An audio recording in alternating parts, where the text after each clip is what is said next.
Okay. Okay, excuse me. Thank you, everyone, for joining us today for our November 13th, 2025 Tweed Municipal Council meeting. We always begin our meeting with our land acknowledgement. The municipality of Tweed recognizes that our work takes place on traditional Indigenous territories, including the Huron-Wendat, Anishinaabe, and the Haudenosaunee peoples. We recognize and respect the history, languages, and cultures of the First Nations, Métis, Inuit, and all Indigenous peoples whose presence continues to enrich our communities. Miigwech, and please join us now in the singing of Old Canada.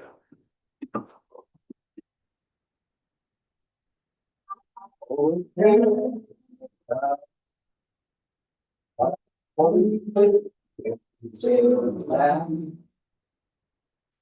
true age with rise. In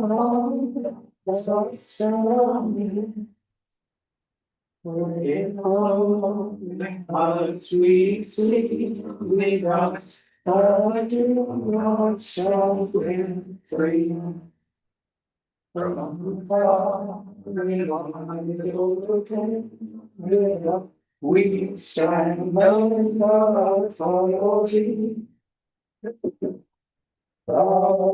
Keep our land. Glorious and free. Oh, we stand on God for thee. Oh, we stand on God for thee. Thank you. Yeah.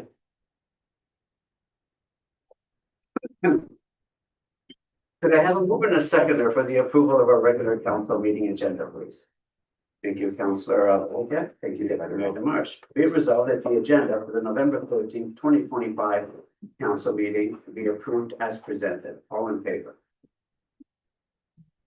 All in favor? Thank you.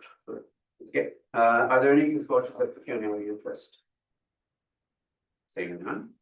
Could I have a mover and a seconder for the adoption of the minutes from the October 20th, 2025 regular council meeting, please? Thank you, Deputy Mayor Demarche. Thank you, Councillor Delegate. Any questions on the minutes? Seeing none. Be it resolved that the minutes of the October 28th, 2025 regular council meeting be adopted as presented. All in favor? Thank you. We'll move on to my mayor's remarks. I want to begin by thanking our Legion and Wendell White for the deeply moving ceremony held on Tuesday, November 11th, commemorating our war heroes. Despite the cold, blustery weather, more than 300 people gathered to show their support and heartfelt appreciation for those who gave their tomorrows so that we can have our todays. That's a line from Wendell's speech that will stay with me forever. Let that sink in.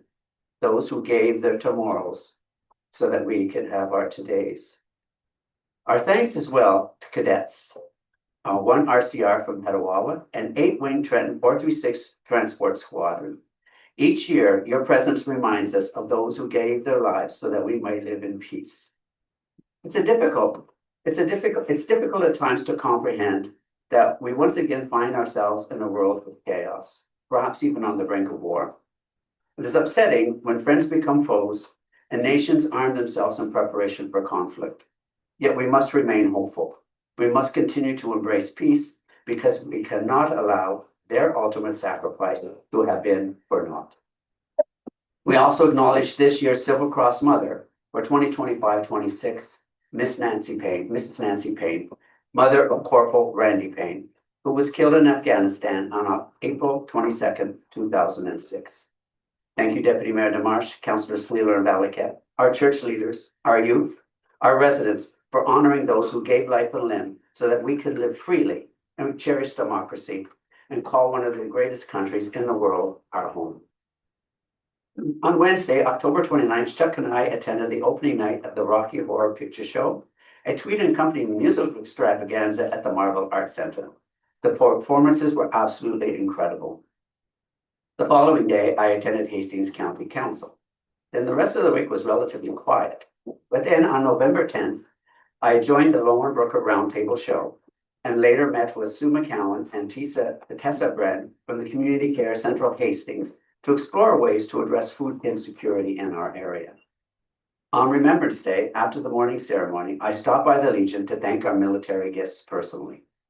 That evening, I joined Warden Mullen, CIO Dory, and Mayor O'Neill as part of the Hastings County delegation attending a session hosted by the Hastings Prince Edward Ontario Health Team. The meeting, held at Belleville General Hospital's Education Resource Center, was part of their Shaping the Future series, focusing on partnerships and regional health collaboration. On November 12th, I attended the Hastings County Community and Human Services Committee meeting. Later that afternoon, CAO Diskey and I met with Treasurer Lepard to review our financial position. Our treasurer will expand on that later in the meeting. Now for some good news.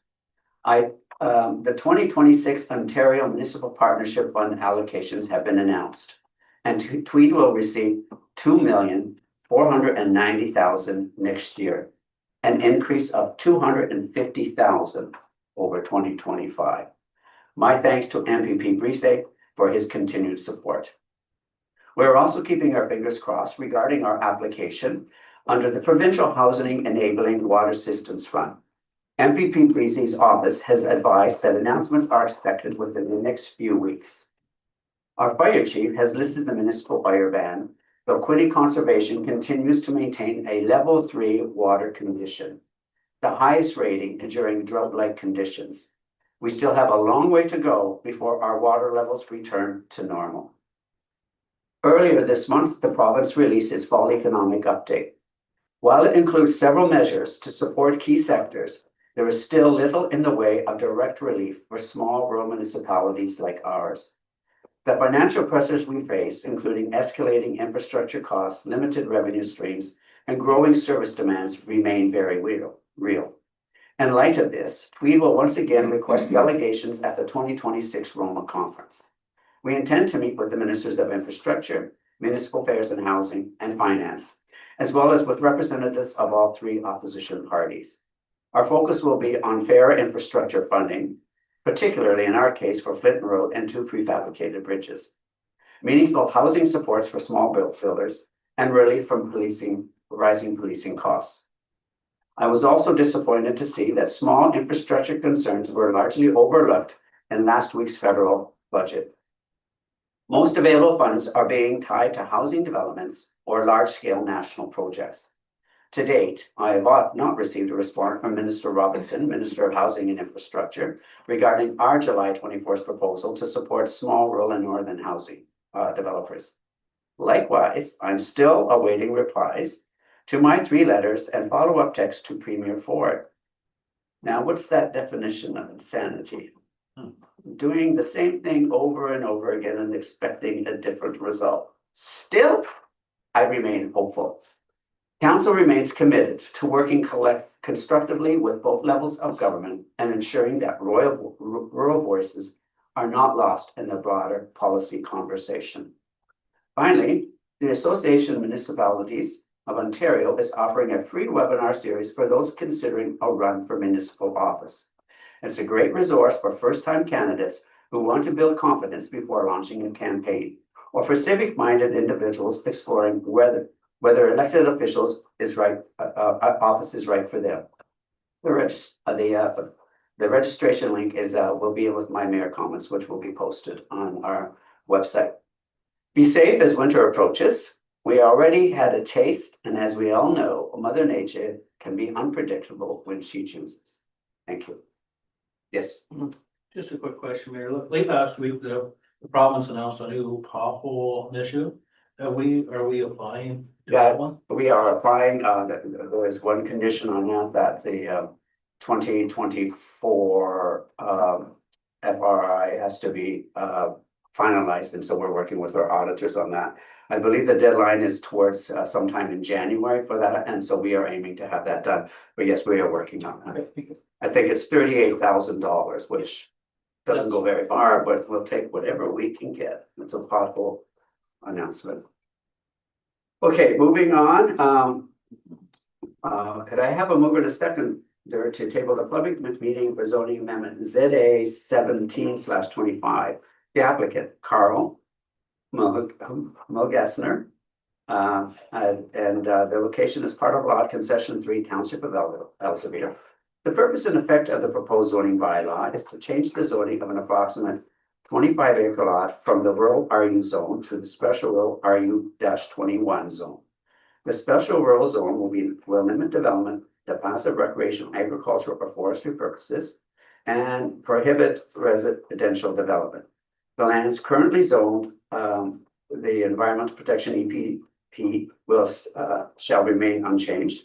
The resorting of the benefiting lot to RU-21 is a condition of severance file B-114/24 and will provide for the appropriate zoning for the size and proposed use of the new parcels. Could I have a move and a seconder to get that on the table, please? Thank you, Deputy Mayor Marsh. Thank you, Councillor Fleeler. Okay. Moving into this, okay, first of all, I'd just like to know, is there anybody in the room that would like, excuse me, to speak to this project? Yes, please come to the microphone and make sure that it's on, and please state your name and your address, please. Morning, Jennifer Matthews from Watson Land Surveyors, we're the agent for this file. What we're doing is rezoning it to passive recreational. Right now, this parcel does not have road frontage. It does have deeded access, which is really not realistic. It goes through the EP area out to Black River Road. So what we're doing as part of the applications for the property to the north, one of the conditions on the right of way was that this parcel be rezoned to passive recreational use. So that in the future, no landowner would think that they can build a residence on here and mistake the traveled road, the deeded access for road frontage. So giving it deeded access does not mean that there can be a residential dwelling on it. And that's what this bylaw is, this only is gonna clarify. Thank you. Is there anybody, Lucas, up there? No one online. All right, is there any council, questions from council on this spot? She just answered the question I had. Okay. I thought that might be, somebody might be wondering, why are we doing this? Yeah, it's not something I've seen, I don't think, before. Yeah, that's right. No, I agree. It's definitely unique. And the fact, I'm not sure if you have the sketch there in front of you, but the parcel just to the west of this one, where it goes out to Black River Road, I think it's number 398. We have it on our sketch. There is a deeded right-of-way access to this parcel over that, but I think you can probably see that the problems that would bring, it would be crossing the EP, and it's been there for some time, that deeded access, but it's never actually been used. It can't be used. So right now, Carl accesses this property through the right of way, and so basically we're gonna deed that right of way so that the access is there moving forward. No matter if he sells or the landowner sells, the right of way will be on title. Okay, thank you. Any further questions? Seeing none. Be it resolved that council authorize staff to bring forward an amending bylaw at the next regular council meeting. All in favor? Thank you. Delegations. I'd like to call forward Victoria Treverton from the Central Hastings Support Network. Before you get going, Victoria, I gotta get something to drink. Okay, all right. So I'm just gonna. No, you've got a stapler, so. If my boss asked, I did. Perfect, yeah.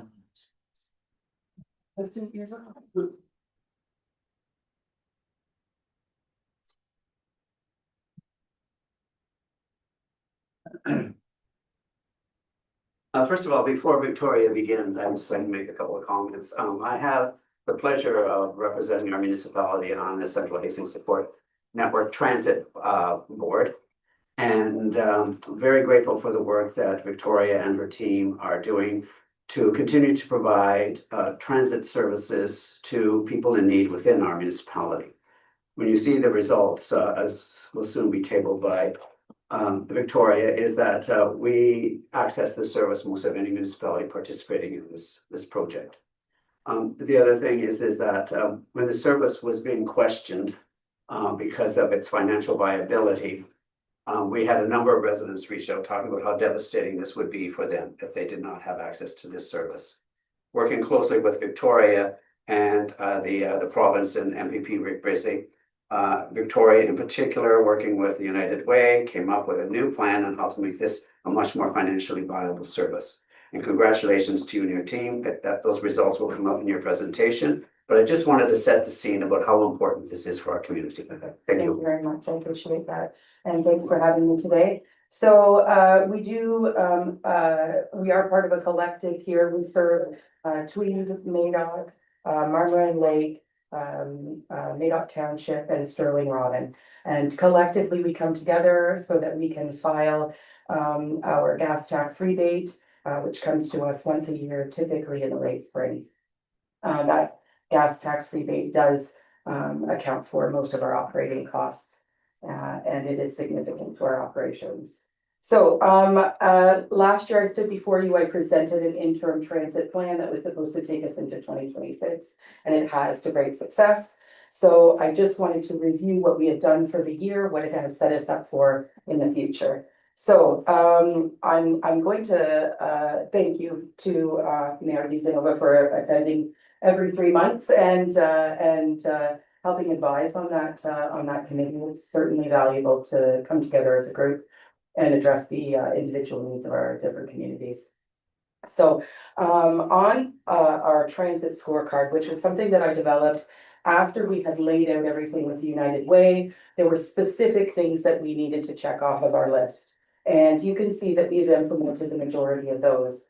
We've reestablished the Rural Transit Partners Committee. We've increased reliance on ride sharing. Our staff vans are prioritized. We make sure that our volunteer vans with larger capacity are the things that are moving people. We have dedicated use of our CHSM vans where we cannot recover costs. Remember that public transit does not make any money. We run in a deficit all the time.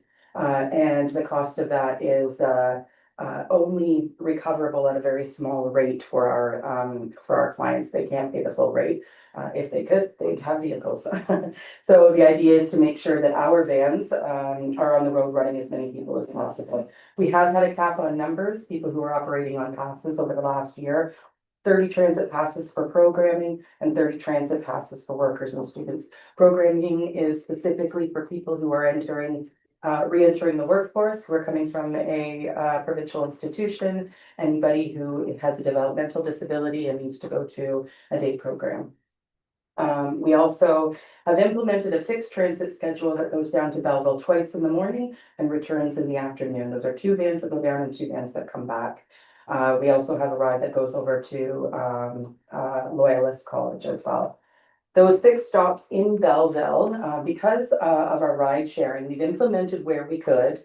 But the individuals that we support who are going to programming like through Pathways, which is for adults with disabilities, we can't drop them at the Quinte Mall. They have to have service that goes door to door. And as such, that's generally where the stop is. We stop there and we stop in Industrial Park. We have dedicated times for in-town transit. That was one of the main concerns that we had, was that while we get people to work and to school and to developmental programs, when we're covering essentials for seniors and a number of other people who are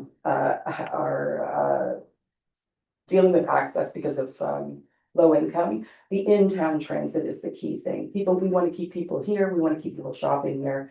Unfortunately, we don't have the vans to do it. And we are applying for every possible funding that's available to us in order to make sure that we get another van. And as soon as that's possible, then we're going to implement that. We don't have town-to-town transit. For example, somebody who is in Madoc and needs to get to Tweed for Gateway to see a physician. We have had to pause that for the time being. That is because of the unique nature of rural transit. It costs far too much to bring people from 40 kilometers away at a rate that's feasible for us and also the person who is who's paying. We have monthly pass adjustments. We had to increase a small amount. We decided to do that in stages so that that would be more absorbable at the individual level. 100% of the people that we're dealing with are on fixed or low income. We have advanced scheduling and advanced payment completely implemented. It's a lot to track down. There's a lot in administrative time, but we do it. And We are in the midst of collaborating with Bancroft, working on a Connect Hastings Transit program. We're at the pilot stage right now, where we bring folks through that corridor, that Highway 62 corridor from Bancroft, through the Madoc area and then into Belleville for 1 day a month right now. That's where we're starting. And the online booking software implementation, we are waiting for funding approval on that, but it is top on our priority list. So one of the things that became apparent when we began rolling out these changes was the number of people that we were serving outside of our area. So our dedication has always been to these 5 municipalities. I don't know previous to my management how it happened, but we were serving people in Quinte West and moving them to Belleville. We were serving people in Frankfurt, moving them to sometimes Kingston. So what we decided was that those services needed to be eliminated. First of all, we don't need to duplicate services that exist in other areas. They have transit and they have taxis and they have a number of resources available in those communities. What we needed to do was focus on these 5 municipalities and the folks here, which meant that we dialed down quite a bit on the number of volunteer drivers that we were supporting as well. I just want to make a note that we kind of fight poverty on a number of levels. So we're offering services to people that are more affordable so that they can access transit or in other instances, taxes and food services for the rest of our agency. But we also have these volunteer drivers who kind of count it as an income to get reimbursements for helping our clients travel from doctor's appointments and to work and what have you. And that's significant. Most of these people are on ODSP and or have fixed incomes, they're seniors, they're retired and whatnot. So unfortunately, it meant that fortunately for the people who are here, we refocused on the people who live in our 5 municipalities. And it meant that a huge financial impact for us. It meant that our bi-weekly reimbursement to our volunteer drivers went from roughly, I think, $35,000 to about $15,000 on average. That's bi-weekly. So we were spending a lot of resources on helping people who were kind of outside of our realm to help. Now we have a more tailored approach after some rigorous inventory dedicated to that. So just to reporting, I'm just going to give you some numbers. So since the last time I stood before you, CHSN has provided a total of 15,195 rides. We had an additional about 4,200 rides were booked but canceled for some reason or another. It is a high cancellation rate. It is reducing with prepayment, pre-scheduling, and we're working on honing in on that a little bit more. 5,352 of those rides were specialized transit. Specialized transit is specific to medical or people with various vulnerabilities. That could be a person who is a senior and needs door-to-door service, or an individual who's going to day programming, or it could be someone like me who maybe didn't have access to a vehicle and needs to 3 days a week go to Picton Hospital for dialysis treatment. So it's a repeated use typically for a large part of that is medical services. The remaining 15,253 rides were conventional transit. Those take people for work, school, essential services. They do not require mobility accommodations. So you'll see in the next couple of charts how that maps up year after year. I'm not going to go through this chart, but you can see that it has come down quite a, I shouldn't say quite a bit. Our medical rides kind of stay consistent, but we have got a handle on those conventional transit. We're not acting as a on-demand dispatch immediately kind of service as you would imagine a taxi service would run. This is pre-booking, prepayment, a very careful analysis of who we're able to serve so that we can use our resources a little more judiciously. So a quarter of all of our transit rides are specialized, meaning the system serves a significant number of people who require accessibility support. That accessibility impact, 1 in 4 rides is significant. It means that people who are very specifically vulnerable or mobility challenged, who are critical components of our community and suffer further vulnerability because they're rural, are offered a sort of inclusion in services, unparalleled in this area. There's just isn't a matching service.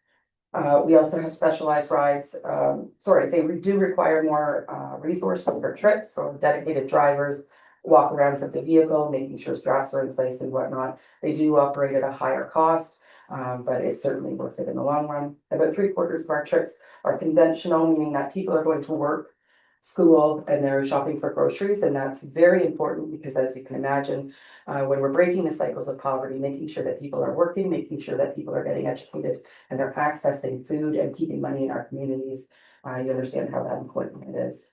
So I did talk about cancellation rate and our services overall. I think that 15,000 successful rides with a very solid bottom line is a significant report. So this is where we're gonna get into a little bit of I wasn't really sure what to do with it. I'm terrible at Excel spreadsheets, but this is wrong. I missed the cell. So I'm just gonna go through this verbally. I do have a handout if you want to see it in person. The ridership by municipality, so Marmora and Lake is 25.9%.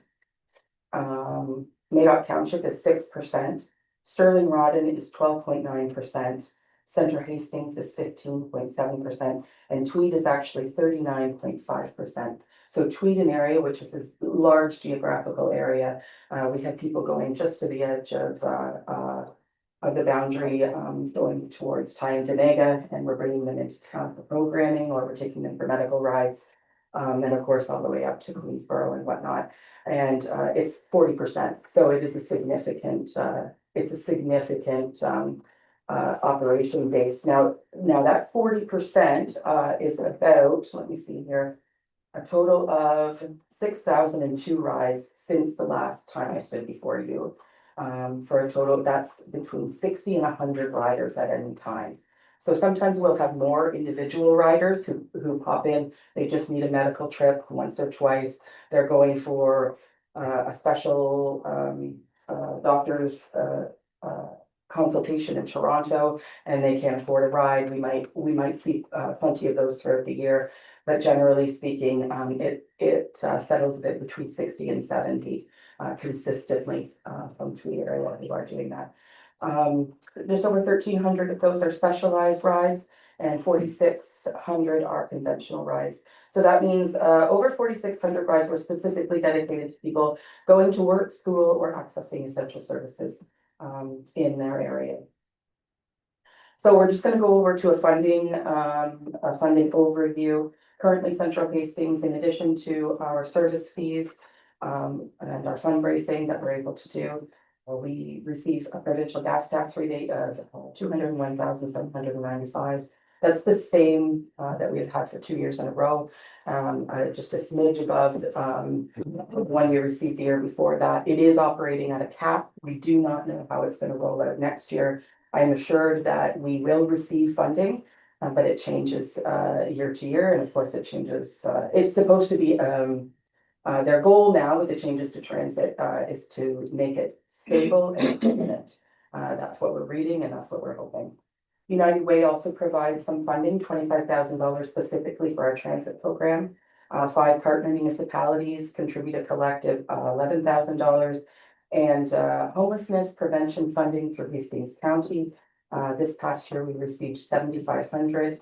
That is the last amount that we will receive from them. We did not receive any funding for 2026, and we will not receive funding from them in the future because that programming has been is concluded. And how much did you get in the past from them? The first year I was at Central Hastings Support Network, we received 51,300, and about 15% of that was for our food bank specifically, but the rest was transit, which was a significant number.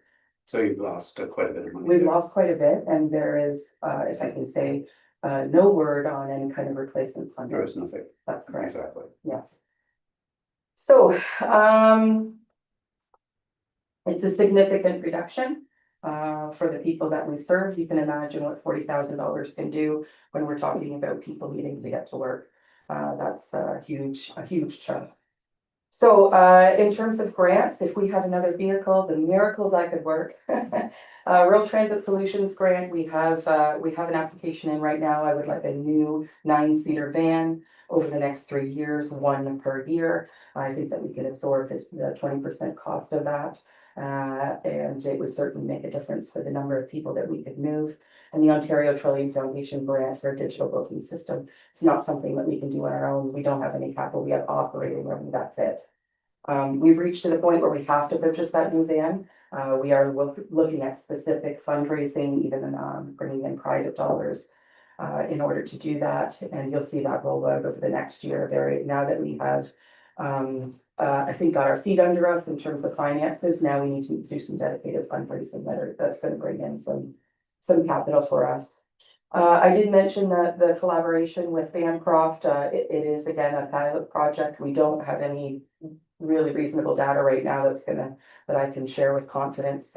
Over the next couple of months, I'll be able to share that at our next meeting, hopefully.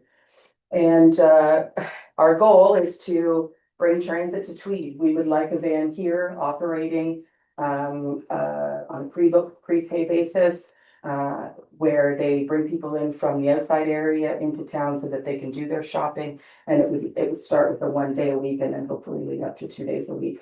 It would take you to pharmacy. It would sit with you. If you were going to be an hour at the doctor's office, they could bring somebody else in, and it would be for maybe 4 hours at the midpoint of the day. This has been our goal since the beginning of the 2026 interim transit plan.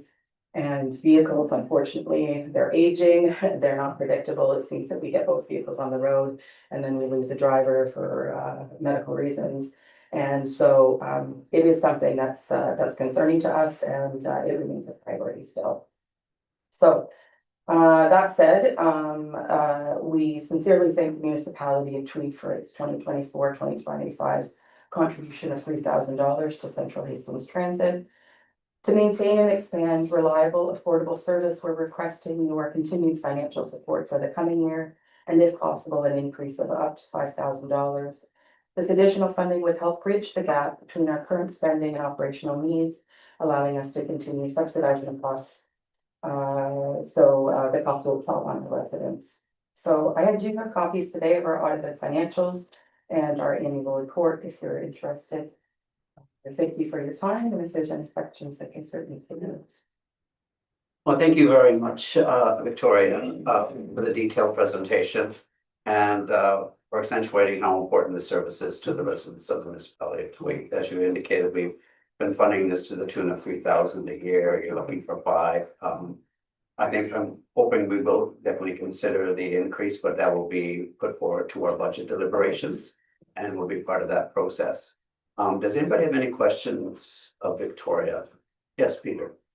I mean, Councilor Valiquette, sorry. I don't have a question specifically. I just wanted to thank you for everything that you do, because we all know how important this is to us, a group of people who are either regular users or transient users of your service, and it makes a difference to all those people. So we've gone from something a few months ago that we were concerned wouldn't exist, and through some probably very tough decisions on your part, you've made this a viable component of our community, and I want to say thank you. And we'll certainly look at it, as the mayor said, when we're deliberating, to support a little bit more. I appreciate it. Thank you. Thanks. I'll take that. Anybody else? Yes, Councilor Layler. So I was just up in Ear Falls, and a local resident was quizzing me on this exact transit situation, and I said, he stressed how important this was to the community and to the surrounding areas, and so now I'll be able to look up the website. We got it all right now. Yeah. So We also are upgrading our website, so all of our annual report, which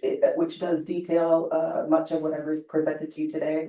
And our updated financials are all on our website as well. So that's a great resource for people who are interested, and of course, they can give me a call and I'll talk your ear off about it. yeah, I'll give him a buzz. Thank you. Okay, thank you so much. Thank you. Yeah. Thank you, Victoria. Close this. Okay, moving on. But I have a move and a seconder for the CAO update, before this meeting. Thank you, Councillor Valiquette. And thank you, Deputy Mayor Lamarche. Over to you, CAO Diskey.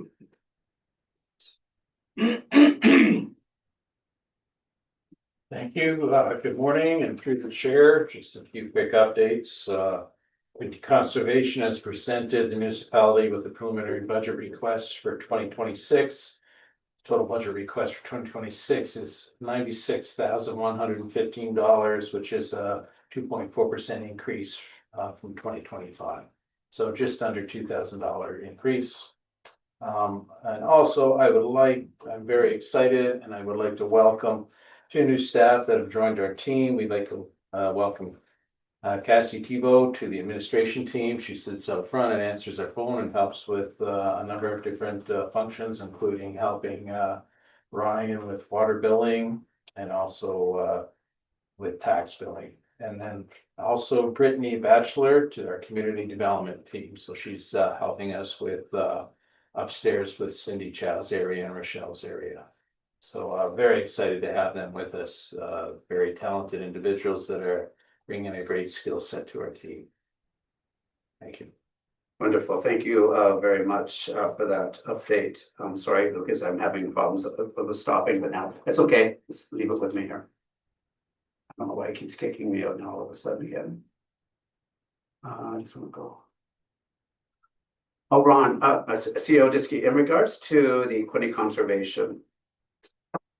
In regards to Quinte Conservation, they wanted a approval by such and such a date. However, do we just give them approval in principle until we discuss it in full detail at budget? How do we address that? Meeting with Brad McNevin this week, so I'll discuss it with him then, but my plan would be to bring this forward during our budget process, and I'm not asking for early budget approval for this one. Okay. Any questions, comments? Okay. Did I do move in a second earlier? Yes, good. All in favor? Thank you. Okay, now I have to log right off. So Deputy Mayor Marsh, could you read the next one, please? Okay, it's a revised budget schedule, and we'll put that back to CEO Diskey just for explanation. Thank you, and again, through the chair. On September 23rd, council approved the budget schedule, which included the following dates: November 24th, December 4th, January 15th, and February 12th. We've now learned that our fire chief, Derek Little, has scheduled an emergency management training session. This is a legislative requirement, and it also includes our neighboring municipality. So this is a scheduling issue. This is the only date Derek could find that met everybody's schedules. So we are asking that we move the December 4th meeting to December 11th at 1 p.m. Thank you. Okay, any questions on that? Could I have a mover and a seconder to table that change? Thank you, Councillor Valiquette. Thank you, Deputy Mayor Lamarche. All in favor? Thank you. Okay, here we go again. No, I think I've got it. Okay. Thank you. Okay, I'm moving on. But I have a move and a seconder for the financial staff reporting structure, please. Move and seconder. Thank you, Councillor Valiquette. Thank you, Councillor Fleeler. Over to you again, if CEO Diskey. Thank you, and again, through the chair, this report I bring forward to make a reporting structure change. As you're aware, in the past, the CEO and treasurer position were combined. We currently have a treasurer and a deputy treasurer position. At this time, the deputy treasurer does not report to the treasurer in the organizational structure. So we are making a recommendation that the treasurer and the tax clerk position report to our treasurer. This will help improve communication, training, and ability for us to streamline our processes. So we are asking for this to be approved, and that our organizational chart and corresponding bylaw be approved as well for change. Okay, thank you. Any questions, comments? Yes, Councillor Valiquette. through the mayor to the CEO, very brief question, but our current treasurer is 3 days a week and has a fluid, flexible kind of schedule. Our staff will still be able to contact her if they have issues. Through the chair to the councillor, that's correct, and she is taking on a little bit more than 3 days a week now, just because of the workload. So she is very accessible and willing to take calls at any time. Excellent, thank you. Any other questions, comments? Seeing none, be it resolved that council receive the financial staff reporting structure report as presented, and further that council approves the recommendation to have the deputy treasurer and tax and property assistant positions report directly to the treasurer, and further that staff be directed to update the organizational chart and associated bylaw to reflect this change. All in favor? Thank you. Could I have a mover and a seconder to table the October 31st, 2025 financial status update and forecast, please? Thank you, Deputy Mayor Marsh, and thank you, Councillor Valley-Cat. Now, did you say Cindy? Oh, there she is. Okay. Hi. Hi. Hello. Okay. Thank you very much, Cindy, for joining us. Okay, good. I didn't get kicked out. What I'm going to ask you to do, if you could walk us through this update and what was coming down the pipeline that we're going to have to do. Thank you very much for joining us. Yes, definitely. Thank you, Your Worship, and good morning, Council. So I prepared a financial update that's as at October 31st, 2025. And the report that you have also includes 2024. So the report that's before you has a 2024 budget, 2024 year-end actuals, which are still in draft form because they need to be audited. But hopefully, also there's a few different account reconciliations that I have to complete again this week. I have talked to the auditors to try and get them in as soon as possible to finish this, because we need our FIR done by the end of January in order to be able to apply for that, the grant for potholes. So we're working quite quickly now to try and get this cleaned up and get this done with. It also, the report includes the October 2024 actuals, and the reason I did that was as a comparison to October 2025. But as you'll see, that comparison is not very good, and I'll talk about that. 2025 budget is in there, the original budget and the revised one, October 2025 actuals, and a forecast for 2025, and a projected year-end surplus actually. So it's important to note that 2024 is still in draft form. There still are a couple of entries that I have to do. The majority of the time-consuming work has been done. The bank account has been reconciled. Thank you to Melanie Kirkby, who is actually working with us on our bank reconciliation issue.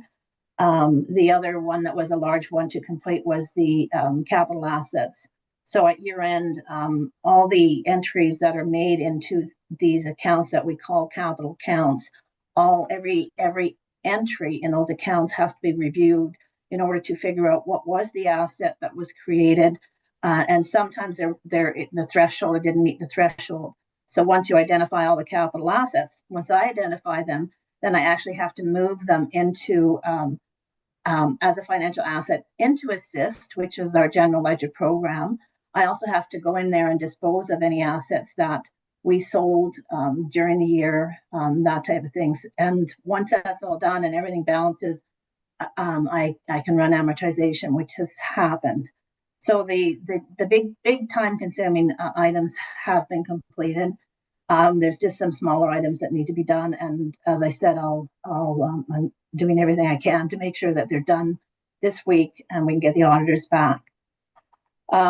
So it does look like a good news story. I'm always very careful about this because there could be some things that happen, but as you'll see, the net budget surplus for 2024 is coming in at around $500,000. Now, unless I've missed some kind of reserve entry, which, like I said, I'm trying to be careful that I do everything this week.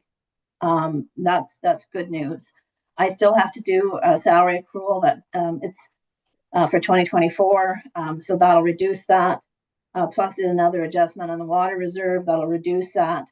it appears that the year-end surplus might be around $400,000, which is really very good news for Tweed. Just interject for one moment. Yeah. Could you also mention why we're looking at this kind of surplus too? Has something to do that we didn't follow through in a number of the capital projects that we had hoped that we would be able to do? Yes, and the same thing with 2025, and you're getting ahead of me, Your Worship. Okay. I just want to make sure people don't think, my God, look at all that money. What do they do?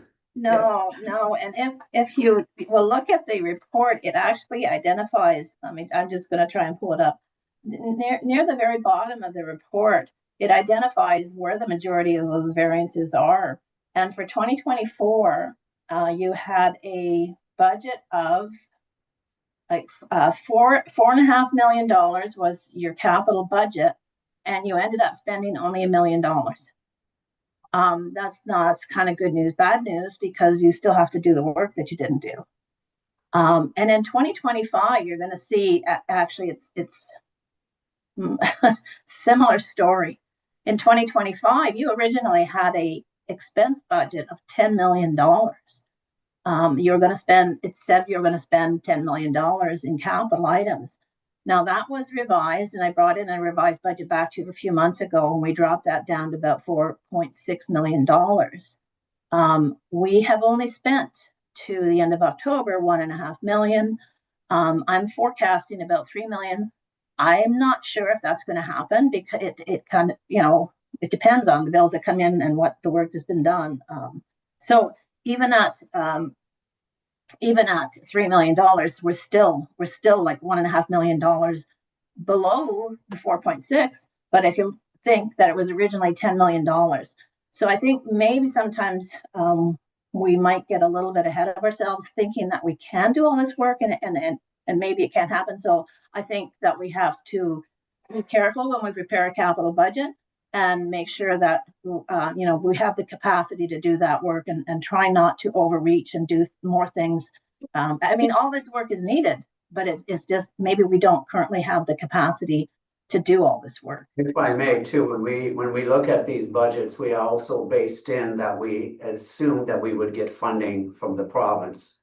Okay, we knew that we would not come up with 10 million, that we needed financial injections, and that has not been coming forth, as we all know. We have not received any funding. So you're right in that going forward, we need to be much more realistic and not assume that funding is coming, and focus on that which we can do.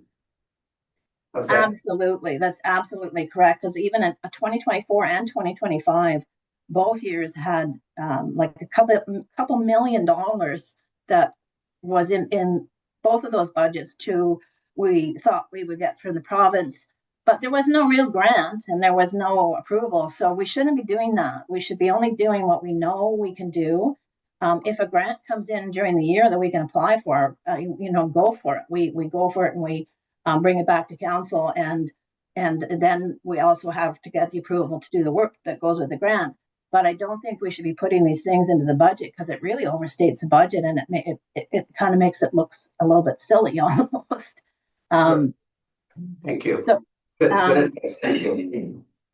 So the other thing that I've identified is you guys had a deficit from 2022, as I understand, and you've been trying to pay off this deficit. At the start of 2023, that deficit was $370,000. In 2024, there was money that was put towards it, almost $55,000. In 2025 budget and the actuals, there was another $90,000, $180,000. So at the end, it ends up being $136,000. But if we have a surplus in 2024, we can pay that off. And that's another good news story. So the other thing I want to mention though so if we get into 2025, I did the forecast, which is not necessarily a good thing. The managers really should be doing their forecast, because there are things that I'm not going to know about that they know about. And I may have dropped their their forecast on them where they think, what'd you do that for? I'm still going to spend it. So like I said, it's not going forward. We're going to get the managers more involved in preparing forecasts, and they're all involved now in working on the budget. So we really need all of the managers to each do their own work to make sure that they can manage what they do, right? It's not right for somebody else to prepare a budget for them. So the surplus that I've got, I think is $200 and some thousand. That could change. That could very easily change. That could very easily turn into a deficit if some big thing comes forward that I didn't capture in the forecast. So, and there is an issue with the October 31st actuals.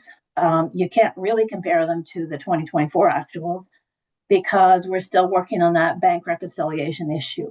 As I said, we did hire someone and she's working through this. I think she's up to April. And we've been having conversations with her and trying to understand what the issues are, because there's a lot of issues. And we're working them out.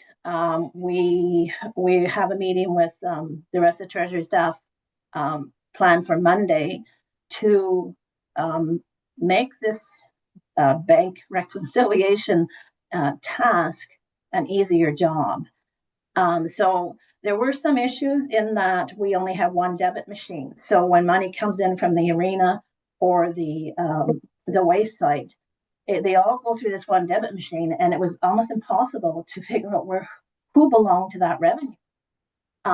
So what we did is we purchased the other two debit machines, and it's fairly cheap, and they've been implemented now at the arena and the waste site, so that the money that comes in from those areas will go in through their own debit machine, and we'll definitely know and have separated out that revenue. It'll be much easier to do bank reconciliations for those deposits that are coming in. Additionally, we're going to implement new software. So we have Assist as our general ledger software. It has a cash control module and a bank reconciliation module that we didn't purchase, and I am purchasing that because once we have that in place, it'll be a breeze to do the bank reconciliation because everything goes through the general ledger then. And at the end of the month, you kind of go, your bank statement, here's everything, and you just tick, tick, tick, tick, you've got your bank rec down. Right now, it's massive Excel spreadsheets that are being used to do this work, and it's very, very difficult and time consuming, and especially because there's so many months, right? If we were right on top of this, it wouldn't be as difficult, and we will get there. We will get there. And additionally, we plan on implementing different processes too, like month-end processes. So we'll have cutoffs, and so that we know if something isn't reconciled at the end of the month, we know right away. So we don't have to go for months and months and months before we figure out that we can't balance something.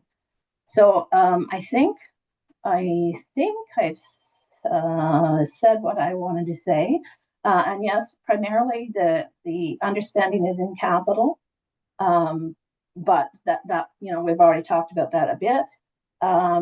But so far I'm hopeful that you're going to have surpluses. And like I said, that's a really good thing, because then you can turn that around and put that back into your next budget, right? Or you can put it into a reserve, your capital, your infrastructure reserve, to help build up that reserve for the future. Thank you. Wow, honestly, I can't tell you how much of a relief it is for me to know that you are at the helm here doing this for our municipality. I feel so assured that we are now on the right track. You've shared some criticisms, and they're constructive, and we're grateful for that. I just want to ask, does anybody have any questions of Cindy on this latest update? Okay, this is great news. I just wanted to make another comment too. Like, we look at it and we say, my God, our 2024 books haven't gone to the auditor yet. Well, just to set everybody at ease here, of course, we would like to get them in sooner. However, Marmor Lake just passed theirs recently. Sterling and Ron is not even anywhere near 2024. And then in talking with Cindy, Ron, and Melanie at a meeting we had yesterday, Melanie was indicating this is common right across small rural Ontario.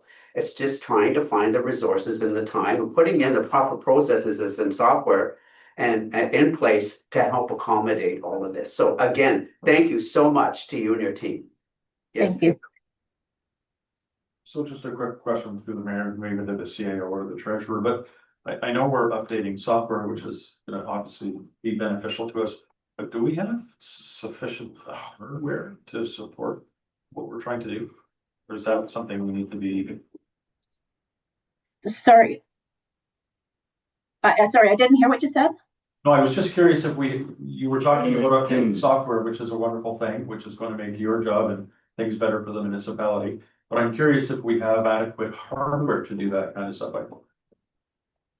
Yes, we do. Actually, but there is a server increase that we're purchasing through Assist because we do have to increase that size for certain things that are happening with taxation as well. So we are increasing I guess it's called the server size for that. So yes. And one last question. So is our server on site or is it like a cloud-based server? Yeah, it's a cloud-based server, and it's with like Central Square, the people that supply our general ledger software. The one comment I would have is that we should be looking into additional software, especially for our budget. We're doing our budget in Excel, and again, that's kind of all these crazy worksheets and everything. But if we had budget software, then the managers would just go in and input their budget. We'd roll it up, bam, it's done. It's so much quicker and easier and saves time. So that is one thing that I'm going to be recommending in the 2026 budget, that we bring in software for the budget. But yes, as far as I know, then the server size and whatever, all of what we're doing, I understand is adequate. Unless Lucas knows anything more than I do. No, just I would add on the hardware side that we are actually discussing later today about purchasing some new computers to replace some of the older stock, so that those conversations are happening internally. So my only last and parting comment on this will be when we rely on somebody else to store our data in the cloud somewhere, I oftentimes feel a little bit of concern that at some point in time that may not be accessible to us because there's nothing tangible for us on site to go to. I don't know if there might be some value into looking in actually having our own server where we leave our data. So what's been your experience, Cindy? So I think, I always used to think that we should have a server on site, but a server on site, I think, causes more issues with crypto or whatever they call it, cyber issues, because we might not be able to protect our server as well as these companies that are protecting our online data. And actually with online, so I used to work for, well, maybe I won't even say where I used to work, one of the townships in Eastern Ontario. And because we had information, everything was stored on a server. Every time the power went down, we couldn't access it, even working from home, because the servers were down. And so you prevent all of that when you have online servers, because power outages don't matter. So I think online is, everybody's going there, and I think it can be protected better than our own server. I'll also comment too. We are entering into, hopefully next year, into an arrangement with county to start providing us with that technical assistance and whatnot. We've had those discussions with them. I don't know where we're at in that process, but when we're doing this budget deliberation, we should reach out to Larry Dean and make sure that we're on track here. Okay, this was one of the things that we wanted to make sure that we do. Thank you very much for that. Thank you. Okay, well, did I do a move and a seconder? Okay, all in favor of the report as so expertly presented by our treasurer? Yes, thank you. Thank you. Okay, now, can I move and a seconder for the department update for the Public Works from the Public Works Manager. Moving to seconder, please. Thank you, Councillor Valiquette. Thank you, Councillor Deputy Mayor DeMarche. Okay, over to you, Ryan. Is there anything in particular? Through the chair, pretty straightforward status quo update. If there's any questions, I'd be happy to answer them. I see you still have the Queensboro Bridge that you're hoping to have completed this year. That's still on the. That's correct. We're just working with Hydro One Bell and our bridge installer to come up with a plan for relocating some of these poles. Currently, we don't have the clearance to work around them. Hydro's expected to come up with a draft plan for that this week and hopefully get moving on that pretty soon. How's Bell been? Bell's kind of stepped back and Hydro's taking the lead on this. So they will deal with the Bell thing as well? Yep. Okay, thank you. Isn't that ridiculous? Thank you. Any other questions? Manager, with this recent weather, I've seen, I took a few calls on the condition of some of these roads, especially Raps Road. Are we still doing our pothole maintenance? Yes, I've had a couple inquiries myself as well. With the transition from that couple wet weeks that we had right into winter all at once, those potholes developed exceptionally fast. We have 4 or 5 people out today focusing strictly on potholes now that we don't have snow to plow. So they are being addressed, yeah.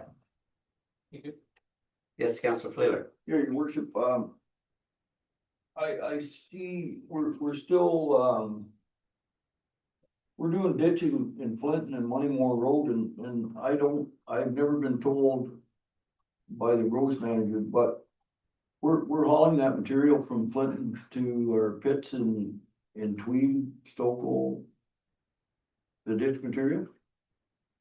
Some of the ditch material is going to our waste site at this time, and if we can lose it back in our ditches somewhere, we are. We can't give away material anymore, so we are putting it back either at our waste site to move it somewhere else later, or to put it back in the ditches where it needs material. So the question I have is this is a costly venture. I don't know, all the other municipalities around the country are giving that stuff.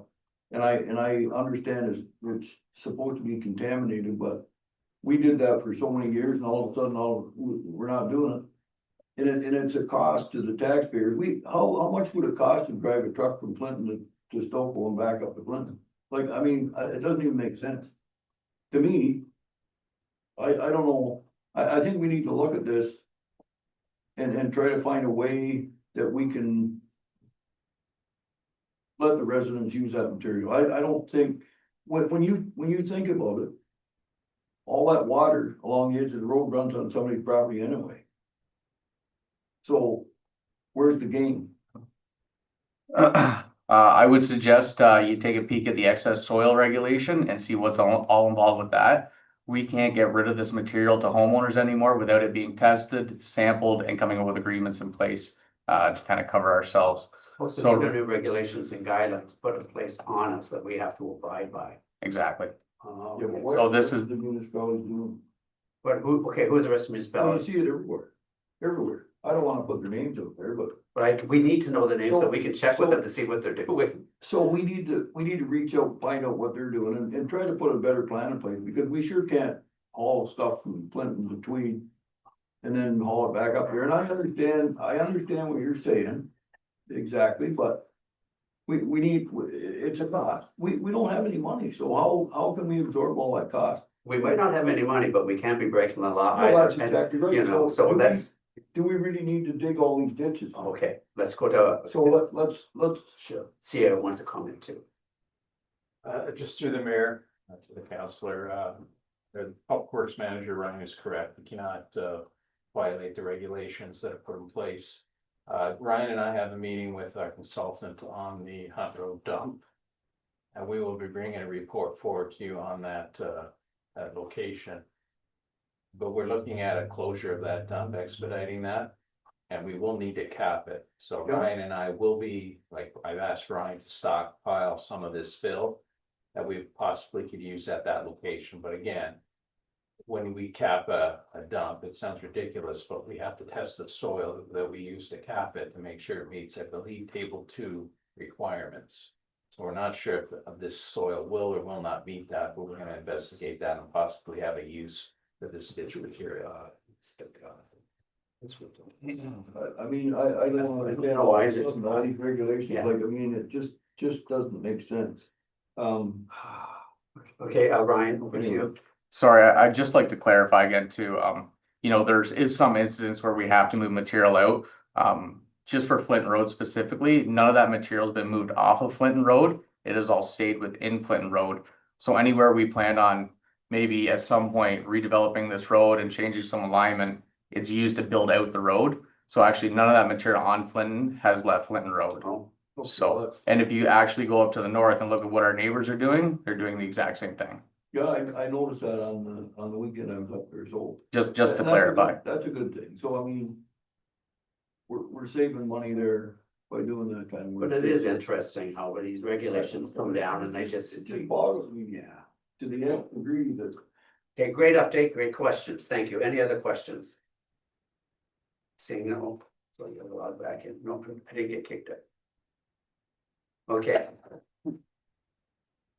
Sorry, was that fine? Okay, be it resolved that council accept the department update report as presented, all in favor. Community development, then move in a seconder to table the community development parks and recreation update, please. Move in a seconder. Thank you, Deputy Mayor Marsh. Thank you, Councilor Valiquette. Over to you, Cindy. Yeah, last report. Good morning, Mayor and Council. Right now, we're organizing the installation of the village holiday features such as lighting and banners, which will be going up tomorrow. Everything at the arena is running smoothly and we're excited about influencer coming to town. Yeah, tell us a bit more about that. Yeah, so Hastings County has been fantastic in organizing an Ontario focused, small town focused influencer to come to Tweed Friday, December the 4th and Saturday, December the 5th for 2 days to capture everything that Tweed has to offer during the holiday season. So they'll be headed over to Tweed and Company Theater for a show, headed over to Festival of Trees and taking in the night market as well as our Santa Claus parade. So we're excited to see the outcome and what's going to be posted from her and her visit here. So yeah, exciting to have Jen Burke from the tourism department over at Hastings County organize this for us. So we really appreciate that. Well, that's exciting and Yes, it's something that they cover the cost of. absolutely. Yeah, so that's great news. And yes, we have our Santa Claus parade. Kickoff time is 12:30 Victoria Street and staging will be on Metcalf. We've got, yeah, it's gonna be a fantastic day again. Jim Keniston will be our parade marshal. Brittany Batchelor, our new community development coordinator, will also be assisting with the parade. And I hear for the Christmas market, the Grinch is going to be there. Yeah, Signing book. The Grinch is going to be there signing books, 50 books to the first 50 children to come and see him. That happens at 6:30 over at the Guess who the Fairgrounds. Grinch is. Mhm. And also, I think what we, House Kiwanis is sponsoring the books. But it was also noted that if a person has a book, a child has a book at home already about Yes, with the Grinch, to bring that book, and the Grinch would be more than happy to sign that one as well. absolutely. So the Grinch may have writer's cramp, I think. Did I notice right that the Grinch is also handing out $20 bills with the most? Yeah, for adults, that's right, yes. Very generous of the They're Grinch. very generous of the Grinch, yes. Okay, any other questions? Well done. I must admit, I'm hearing lots of accolades about you. You're doing a great job. Thank you so A much, Mayor. great job. Thank you. Okay. If we can move on, be it resolved that council receive the community development parks and recreation update report as presented. All in favor? Thank you. Over to our fire chief. Could I have a mover and a seconder to table the fire chief update, please? Thank you, Councillor Fleeler, and thank you, Councillor Valiquette. Over to you, Derek. Morning, Mayor and Council. Through the chair, so we just had a little update here for you, just on last year's running, our season runs from basically October 31st to October 31st. Had a busy year last year with 174 calls. Few calls have been up, but we've had a lot of extrication calls lately, or this in the last year. And which will also include Tuesday Medical with that too as well. Putting our new tools to use, they work, the guys are very happy with them, they work very well this morning. Very big help to our processes and stuff, speeds up the process of extrication and stuff, so appreciate that. We're working on our decontamination room right now, hope they have it done within the year, just trying to get contractors and stuff to, plumbers and electricians and stuff to get that looked at, but we're getting that in shape, so we should have that hopefully done by the end of the year. That's providing that we get our contractors in there to finish up their stuff, but we put in our new wash machine and dryer and stuff in there, and it's gonna make a big difference for the after all the stuff we're doing, the decon and stuff for cancer prevention, and it's the government has been very grateful in donating stuff this year. We put in for another grant this year for extractor. We're gonna have share it between 3 departments, and that'll be nice. We'll be able to do all of our SCBA and stuff, washers, our helmets, our boots, all that stuff where we have a hard time doing that now. We have to do it by hand, and Washington doesn't do a very good job doing it by hand, and this will speed up. So hopefully that grant comes through. I'll know more after this week, our meeting this next week, and for the fire chiefs conference, and we'll hear some more on that. And when the update, we're hoping to have that by hopefully early January or whatever. So anyways, besides that, everything's been going well, and team's doing a great job. And I believe you also announced that the fire ban has been. Yes, the fire ban has been lifted. Yes, we've with the precipitation we received in the snow and that, talking with them and R and that, we have lifted the ban, and it is full ban is off right now. So there's no restrictions as of right now. Just be careful though, because we still have our areas and stuff, and make sure you keep care of your fires and make sure you watch them. So. And in regards to the number of calls from October to October, is that considerably higher than previous? We're up a little bit this year, a little bit from previous years. Yeah, we're up probably another, I'd say probably 10%, I would say from, yeah. It's like I said, due to a few more automobile stuff, a little bit more fire stuff, and then we did have a bunch of more hydro lines this year because of the ice storm, so that kind of pitched us up a little bit too. So, but yeah, now we're running probably pretty good right now. Working one thing we are just kind of update council on that. We're having some issues with our communications right now. It's with radio, we have them working on it right now.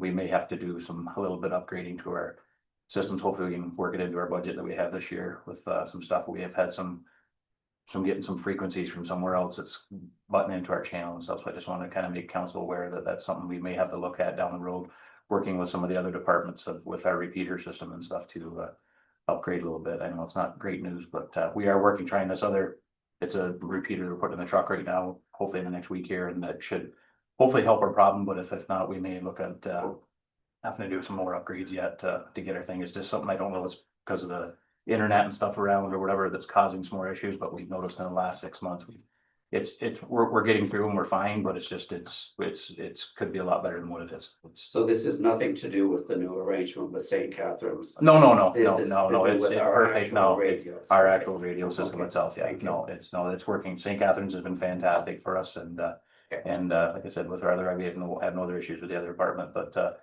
here, and a lot of times if we're out farther away, it's the local stuff that seems to be getting some kind of feedback, whatever, but they are working on that, and just so you kind of have an idea that we are working on some issues there with that, but we always have communication with St. Catharines anyway, with my salary whatever, so it's something we need to work on that our radio frequency and it's Okay, issue. So thank you very much. Through the mayor to Chief Little, I know in the past you've been kind of working on recruitment. How was our numbers and how's that recruitment process going? It's slow with the certification stuff because it is such a commitment and stuff like that. We are always actively looking for members for the department, but we've got a good group there.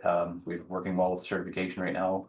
Rich is doing a great job with that, getting them certified up and ready for our July. I'll know more about that too about next week, but yeah, that's going well. Like I said, we've got a good solid crew there we're getting good turnout.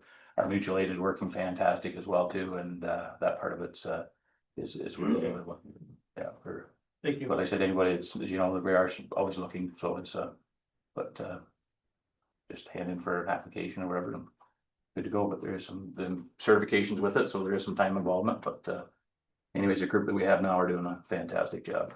So they just.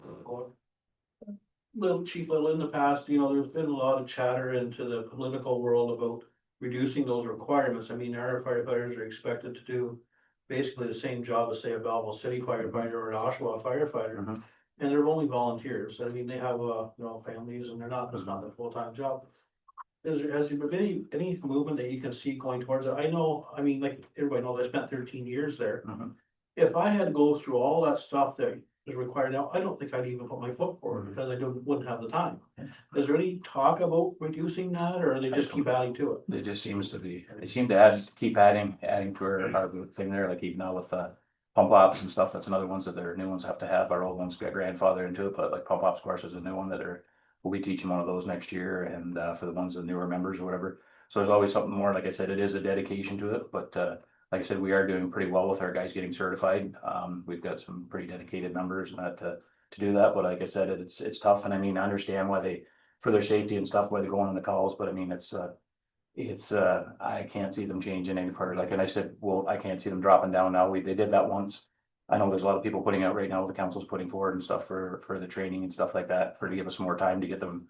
It's basically, we don't wanna let anybody go that we don't have, like, I mean, like, we want them in there to keep in there, they put the work into it. And hopefully we can meet the timelines or whatever, but I think it's gonna take time, and like it's gonna have to be a little bit of, like you said, it's hard for a volunteer that gets a couple weeks holidays to give up their holidays to do that, so it's a commitment, and it makes it tough for us, that's for sure. Absolutely. Thank you.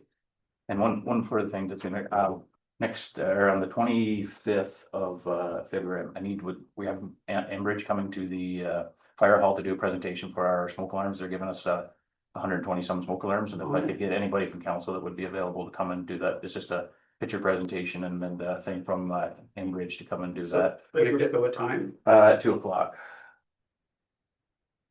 Yeah. The December. No, November. Yeah, no,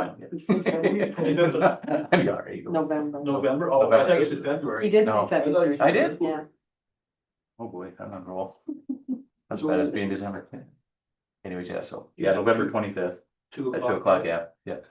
Thank you. Which hall, ours? Yes, yeah, Thank you. yeah, they just come and do a brief, they're very generous to us, they give us 120, I think it is, CO smoke combination smoke alarms, 10-year ones, so it's a pretty nice donation for us that we can help out our community also. Wonderful. Thank you very much, and thank you, Enbridge. Okay, be it resolved that council receive the fire department data presented, all in favor. Thank you. Could I have a move and a seconder to table the animal control officer October 2025 animal control on livestock investigation report? Move in a second, please. Thank you, Councillor Valiquette. Thank you, Councillor Fleeter. Any questions on said report? I had one, something about that we dealt with a dog situation that was not even in our community. Where was that? First one? Oh, it was in Center Hastings. I believe it was on Crookston Road, and he attended the property on Crookston Road, and then once he got there, he realized it was actually Center Hastings Township, not municipality Tweed. So, but we didn't deal with the dog situation or that. But we'll still pay for the mileage, okay? It's in the center. Well, the thing is, we didn't deal with the situation, unfortunately. If we had, I would have. Okay, any other questions? Comments? Seeing none. Be it resolved that council received the October 2025 animal control and livestock investigation report as presented, all in favor. Thank you. Could I have a mover and a seconder to table the severance? Okay, I'm gonna do these separately. Is that okay, Lucas? Okay, I'm going to have a mover and a seconder for severance application B18 and B19/25 Abrams. This is okay, well, everybody saw it. Could I have a mover and a seconder to get that on the table? Thank you, Marsh. Thank you, Councillor Valiquette. Are there any questions on that particular application, severance application? Seeing none, be it resolved that Committee of Adjustment Planning recommend that council grant consent for severance application B18/25 and B19/25 with the following conditions. All realty taxes are paid in full. Parkland fee is paid in the amount of $750 for each new lot. Road widening is required along the severed lot to conform to 33 feet from the center line of the traveled roadway, Merced Road. Public Works Manager is satisfied with safe site entrance on the severed lots and retained lot and with roadside ditching and drainage. Rezoning of severed lot A from rural to rural residential. Rezoning of severed lot B from rural to rural residential. All in favor? Thank you. Could I have a mover and a seconder to table severance application B 68/25 Perry? Move in a seconder, please. Thank you, Councillor Valiquette. Thank you, Deputy Mayor Demarche. Any questions on said severance? Seeing none, be it resolved that Committee of Adjustment Planning recommend that Council grant consent for severance application B 68/25 with the following conditions. All realty taxes are paid in full. All in favor? Thank you. Moving on, could items for consideration. The first one, could I have a mover and a seconder to table the City of Belleville resolution refunding the integrated part? Building. You missed 9.2. Oh, sorry. Thank you. Could I have a mover and a seconder to table the building inspection, building permits report, statement of revenue and expenditures as of October 31st, 2025. A mover and a second. Thank you, Councillor Fleur. Thank you, Councillor Valiquette. Any questions about this report? Seeing none, all in favor? Thank you. Now moving on. Could I have a mover and a seconder to table the City of Belleville resolution refunding to the Integrated Hub Capital Construction Project that the City of Belleville requests each neighboring municipality in the region to contribute funding to the Integrated Hard Hub Capital Construction Project. Could I get a mover and a seconder, please? Get that on the table. Thank you, Deputy Mayor Marsh, and thank you, Councillor Valiquette. I asked that this be brought forward for us to discuss. As everybody knows, Belleville is dealing with building this hard hub. That's to deal with the homelessness situation, which is primarily in Belleville, although there's indication that sometimes it might reach out to neighboring communities. However, the focus is Belleville. And I have been quite vocal and sympathizing and empathizing with Belleville that they have had to deal with this homelessness situation. They are still in a state of emergency. And we all recognize what happened, I guess it was a year ago, or maybe a little more than a year ago, when there was that major overdose situation in Belleville that they had to deal with. I've been quite vocal on this, saying that as far as residents are concerned, that this is not a municipal responsibility. A lot of what we see happening is due to mental health and addiction issues, and they are healthcare concerns, and therefore they should be a provincial responsibility. So this kind of funding, it's unfair, firstly, that it's on Belleville to do this. The funding should be totally funded, as far as I'm concerned, by the province. When this came up at Community and Human Services Committee a couple of months ago, and it was raised that they were going to reach out, since county said we can't really do anything to help in this regard. They said we're going to reach out to individual municipalities within Hastings County and solicit funds. I was quite vocal at that meeting and stating that the municipality of Tweed does not have that kind of money that we can throw at an initiative like this, even though we understand what Belleville is going through. I emphasize that we've raised our taxes 7.3%, 17.8%, and then 15%. And that, when we raise taxes 1%, it gives us $55,000, where Belleville gets about 1.3, 1.4 million. Okay, so we're dealing with a magnitude of scale which is so completely different. We just do not have that funding. And also we have a situation where we haven't been able to put in bridges, okay, where we've had to reduce the tonnage to such a point that a fire truck can't cross it, an ambulance can't cross it, school bus or heavy farm equipment. And so if we have extra dollars, we're going to throw them into making sure that we can provide the supports and the services that are critical to meeting the needs of our own residents. So I would like to respond to Belleville. I don't want to treat this as a receive and file. I would like to respond to Belleville, expressing our concern and support for what they're going through, echoing a little bit of what I just said, and then letting them know the position that we're in, that we cannot help. I don't wanna just ignore the letter, because I do want people to know that we do support them. And that we empathize with what they're going through. Anyway, I open it up to discussion. Yes, Deputy Mayor Marsh. Mayor, and a lot of the stuff you said, I kind of agree with. The other thing that's not mentioned too is the ongoing cost of maintaining all of that, not just setting it up and focusing on it, and it's an expensive endeavor for any city or township to undergo. I think somebody else, thank you. It's way beyond our capabilities. And I think it's something else that somebody said. It's interesting that it's a letter that came through to the rest of council that didn't have any financial. No context. context, like, you know, so that's the other thing. However, I do have insight, but I mean, still, but like, for you guys to look at it. You don't know what they're asking for or what's involved or whatever. Any other questions, comments? Yes, Your worship, I think. And I could be mistaken, I think the province contributed to this at one point, they, but I don't know if they've contributed or not. no, what they have contributed, they've contributed, I can't remember how much, but like, it certainly wasn't near enough. To complete the whole project, nor to fund the project after it's done. And, what my concern is Belleville shouldn't be paying for this at all, okay? Right off the bat, it should not be Belleville that's looking at this, okay? It's a provincial responsibility. And so I think it's unfair that Belleville has been saddled with this. And that there is an influx, okay, I was reading an article, I think it's later on in our package of information.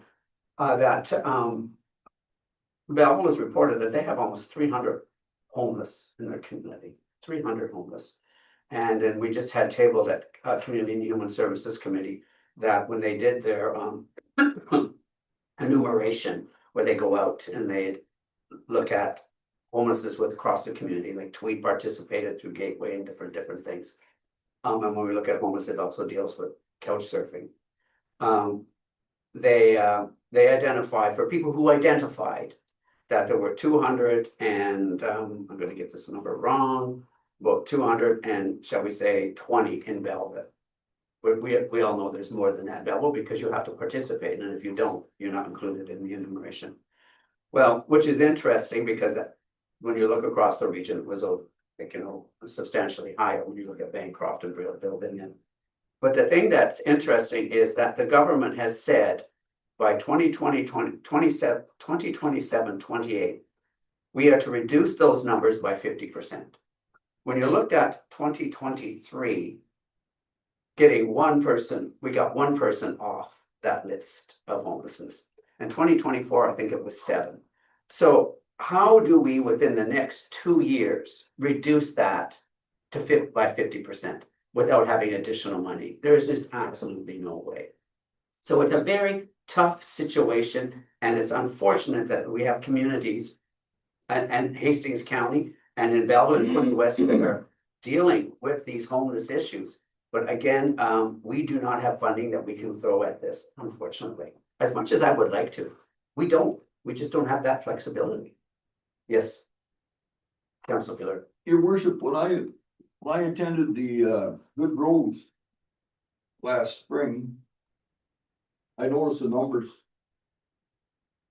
of homeless people with the sidewalk was way down. What are they resolving those issues, or are they moving somewhere else, or what's taking place? I don't want to plant seeds that other municipalities are sending their homelessness to communities like ours, because people have gotten into that kind of dialogue before, especially with London. I think each community, and when you look at the homelessness situation in Toronto, it's catastrophic. And I can't imagine what they are doing to try and deal with this situation. But everybody at the municipal levels that's experiencing this, even Bancroft, okay, are having great difficulty, okay? Having great difficulty. Yeah, so another thing that really contributes to this is, I mentioned I was in Erie Falls. They have a mill up there that was just recently shut down. 220 employees at that mill. 100 more people working in the bush. trucking material all over the place, so there's 300, 350 people are work right now. Because of the world situation, because of the, actually the North American situation, did this. Yeah. So you take that in a place like Ear Falls, anywhere, actually, but at Ear Falls, where are they going to get work? 300 people? Where do they go? You know what they do? They get depressed, they give up, and they start drinking or using drugs. It's a damn shame that that kind of thing takes place. But there you go, that's one place. Oh, yeah. I think, yes, go ahead, Councilor Bellinger. Just very quickly, I agree with your, I agree with response to the city who support us in quite a few things. Explaining our inability to participate or provide them with funds is probably the right thing to do. Thank you. Thank you. It is unfortunate, I agree, Councilor Fluger, that we're very frightening times, and some of us are very lucky and others unfortunately have a grim future. Okay, be it resolved that council directs staff, and I will write that for you, okay? Send correspondence to the city of Belleville stating that the municipality of Tweed emphasizes and supports the city of Belleville in this endeavor. However, we are unable to contribute any funding to the integrated heart of capital construction project. All in favor? Thank you very much. Great conversation. We take 2 seconds, let's go. Sure, but we're just gonna, can we just take a 2-minute break? Some more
All right, you're going? Yep. Thank you very much.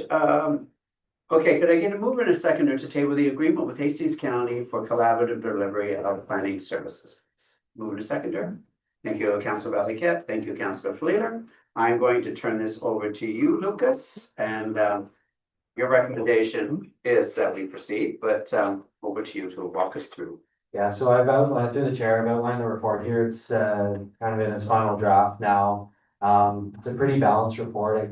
It outlines both sides. I think there is genuine benefits of both sides of joining Spark and not joining Spark. Those are outlined in the report that's before you and in the chart that's before you. We've been having this discussion for a couple of years now. It's circulated in different forms. We're at a point now where some member municipalities are signing on. And we need to make our decision of what we're doing, whether we're moving forward or not. And if council has specific questions about the program or what's in the report, I can answer those, but that's. Of the 13 municipalities in Hastings County, everybody signed on except for us. And Hastings Highlands, they look like they're still going to sign on, even though they have their own planner, Lucas, up there.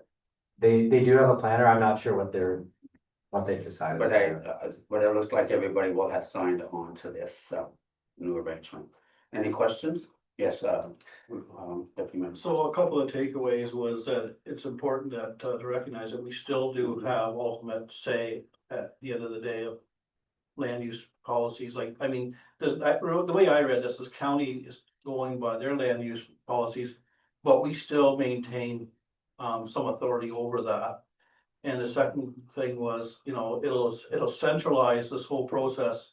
I do believe it's in Madoc now, where they'll have an office, they have to approach, I guess is the right word, they don't have to go to Belleville. Right, so under section 16 of the agreement, which is something that's kind of been in place right from the get-go, we do maintain our local decision-making authority. We're still involved in many of the processes involved that we're in right now.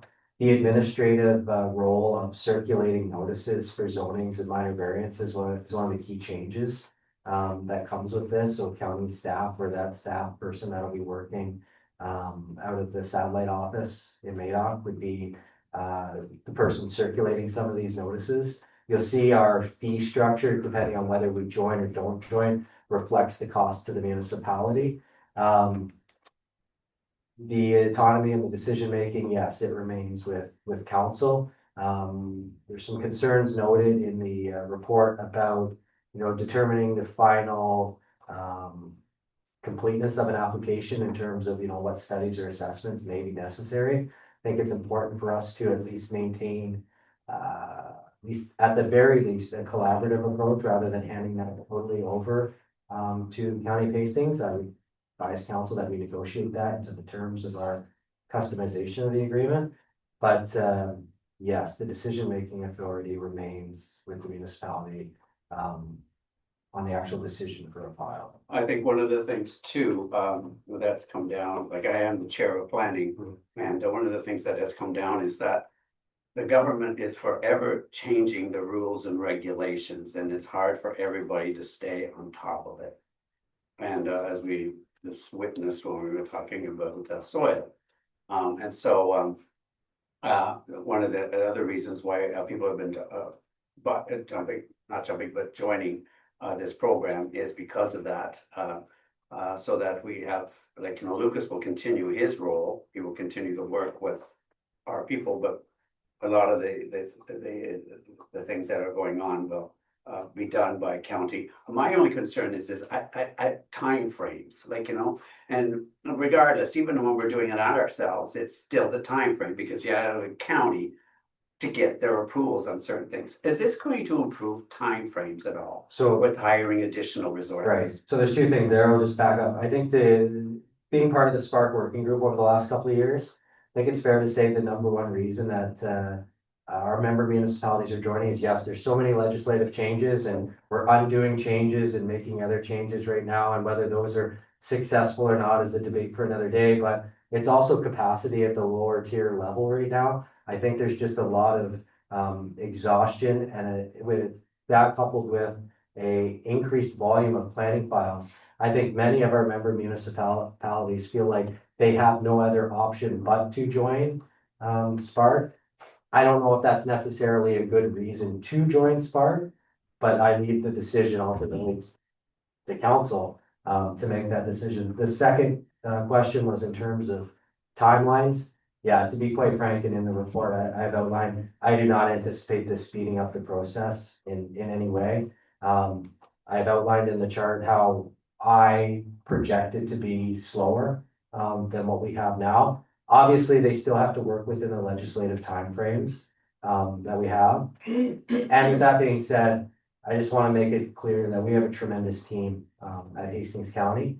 And I've learned a lot and benefited from working with the team at Hastings County. So it's not a knock at them. It's just the reality of a centralized service in this regard, that it will take longer and the service level will be different than what's happening right now. I don't think you'll apply for your variance and get it on the agenda the same month.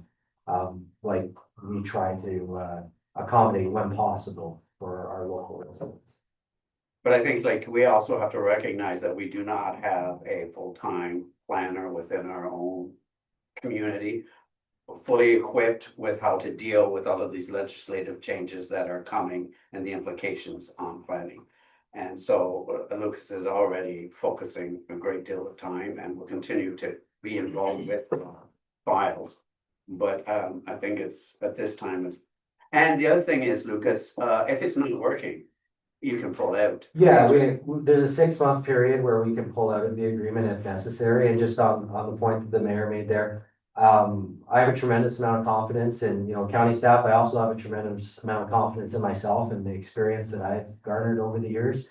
But I do agree that with the whereas we're working towards building capacity in the position that we're in right now, I would say I reluctantly agree that, along with other member municipalities, that this may be necessary. But I want it noted that I have tremendous, if council decided to go the other way, I have tremendous confidence in myself to, be able to continue on as well. Yes, sir. Just the one thing that came to mind when I was reading this was synchronization. And what I mean by synchronization was, if there's a land use thing that comes up, like, and it's contrary to one of our bylaws, is there synchronization there, a trigger that says we should bring that bylaw forward for amendment to kind of go along with what the land, as the mayor said, things are changing, and sometimes we get caught in a bylaw or something that's out of date.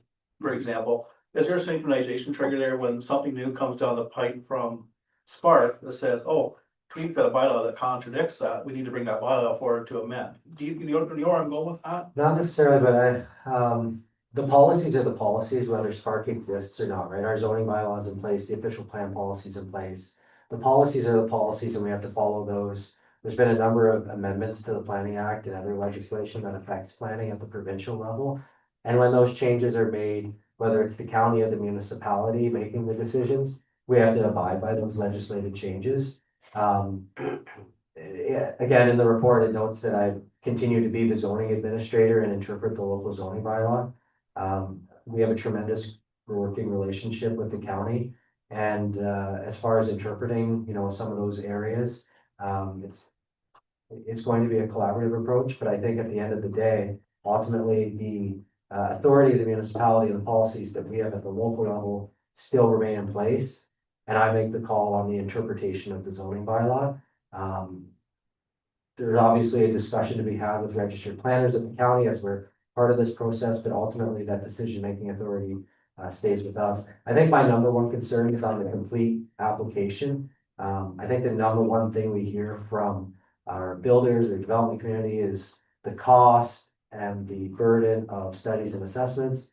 And while I understand those are necessary, there are times when maybe some of them can be done in a different way or a different mechanism. And I want to make sure that in this agreement that we have at least equal voice in ensuring that we're not overburdening our development community and builders with policy that doesn't necessarily need to be applied in every scenario. And just a very generic example would be, someone's building maybe a very small commercial operation on a rural road. We don't need a traffic analysis every single time for something like I that. wanted to ask about that, like, is it county that decides that, or is it legislation that decides that? Currently or Going forward, Going like, forward? right now. I think there's some ambiguity there in terms of who determines the final complete application, and that's where some of my concern is. And again, it's not to say that we don't have a good working relationship with our county planners. It's just that needs to be clarified, and I think we still need to maintain some autonomy over that when we're doing a variance is a variance. It's very small.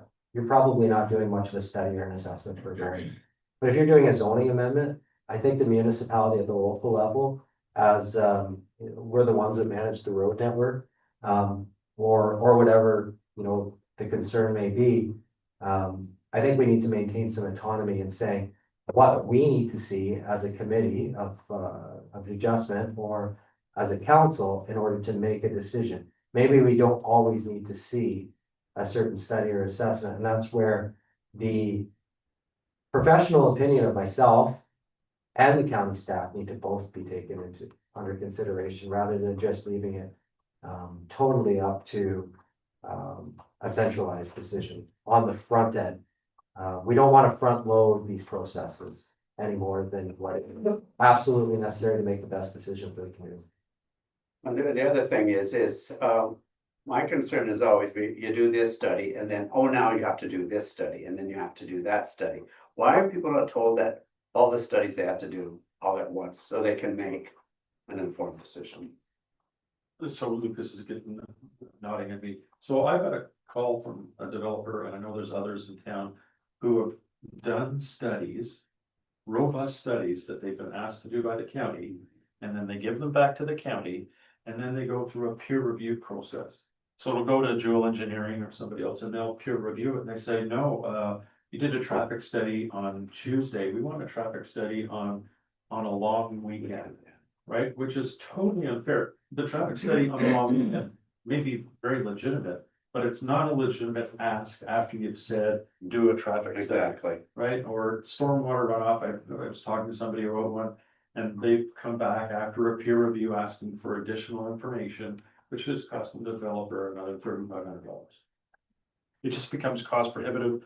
And I'm not saying that they don't need to be done, but if they're done the first time, Right. the ask is fairly robust the first time and adequate, then we can avoid this going back and doing another study and paying another $3,000, $7,000, $11,000, which to me seems totally reasonable as far as asking, but it's something that it seems when it gets into this peer review process, it gets lost. Well, I remember too, the old school property, going through that process, that took like multiple years. And then once they got right towards the end, now they were told you have to do a light study. Okay, and then that just held up everything again. So people have to be advised, things that need to be done. And then typically, even if it's the chain of events, you don't do this until you do that, but you know what's coming down the pipeline, so you can make a judgment, is it even worth by pursuing? Because you think, okay, you moved to the yardsticks, now you're at the goal line, and then all of a sudden you're told you gotta go back another 20 yards because you'd have to do this study. Well, if I had known I had to invest that money into this, I wouldn't have done the project in the first place. So we have to be more upfront about what's required when people do things, and then the chronology of how these things typically operate. Lucas? I've had a conversation recently with the planner in Hastings County about this specific issue.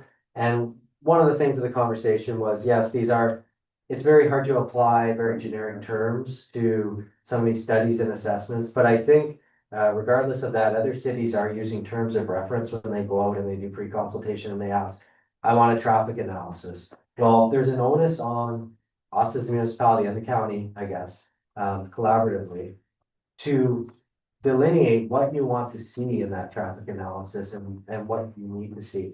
Comes down to stormwater management. What do you want to see in that? Right now, I don't see any clear guidelines, and it's something that 100% whether spark happens or not needs to be addressed moving forward in terms of getting this clearing up expectations for our builders and developers as they go into projects. So that when it gets to peer review, they have a more successful outcome. Having already followed the terms of reference, that would be provided. So it's not gonna avoid the peer review comments. Hopefully it would shorten, the change of it. Okay, so, well, the recommendation is either we accept or, we don't. My preference is that we proceed with executing, simply because there's an escape clause, so, yes, go ahead. Mayor, I'd like to move that we accept. Okay, thank you. Could I have a second? Thank you, Councillor Fleeler. Okay, so that's it. Well, first of all, Lucas, thank you very much for the detailed report, very well written. In reading your report, had a feeling of moving towards at least the initial trial. Be it resolved that council review the information within this report and direct staff to execute the Spark agreement with Hastings County for the delivery planning services for the municipality of Tweed. All in favor? And Lucas, I ask that you keep us posted on how it's going. Okay, thank you. Moving on, could I have a move in a I thought somebody said so. I shut my mic off. Okay, could I have a mover and a seconder to table the correspondence information, please? Move and seconder. Thank you, Councillor Valiquette. Thank you, Councillor Fleeler. Anything in there that anybody would like to bring forward? Yes, Deputy Mayor. There was two things in there I'd like to bring forward. 1145 Peterborough County for the blue boxes. And 1144 OPP board funding. Those are the two. That's going to be a download coming in the future. Now, our board's got some money in reserves, so we shouldn't have to ask the township for money for quite a long time, but after that money runs out, then it's gonna be requesting townships to fund for these provincial appointees that they require out of us. Okay, thank you. Anybody else? Okay, so we're bringing both of those forward. So they've been moved by the Deputy Mayor. Could I have a seconder, please? To support those? Thank you, Councillor Valiquette. All in favor? Thank you. Okay, moving on, could I have a move and a seconder for the conformatory bylaw number 2025-93? Oh, sorry, yes, go ahead. I'm sorry, go ahead. No, I got. I'm sorry. Let's get. So So he needs to go back. 1168. The owner's situation. Yes, 1168. Like. We were forced into this thing years ago. We had our own. Pension policy in place. And now they're gonna dump this on us again, which is gonna cost us. More than we can afford. I think AMO is siding with you on this and is taking the lead on fighting the government on the proposed changes. So yeah, but you're right, and it's good that we're keeping you informed about this. It's funny because if we didn't have AMO looking at it, we wouldn't know it. You know, that's the other thing, because these things there's so many layers in these economic updates or budgets that you often don't get to some of the subtleties that are sort of hidden, but anyway, but thank you, yes, you're right. Any other comments, questions? And now you guys were looking like I did something that I shouldn't do. No, we just need to do the vote for the original resolution of the correspondence being received, the balance. Okay, okay, for the rest of the correspondence, all in favor? Thank you. Okay. Okay, now we'll move to the conformatory bylaw. Excuse me. Could I move in a seconder for the conformatory bylaw number 2025-93, please? Move in a seconder. Thank you, Councillor Valiquette. Thank you, Deputy Mayor Demarche. Be it resolved that conformatory bylaw number 2025-93 be read a first, second, and third and final time, passed, signed, and sealed in open council this 13th day of November 2025. All in favor? Thank you. And could I have a mover and a seconder to adjourn today's meeting, please? Thank you, Deputy Mayor Demarche. Thank you, Councillor Valiquette. Be it resolved that council adjourn at 10:59. 10:59. 10:59. All in favor? Thank you.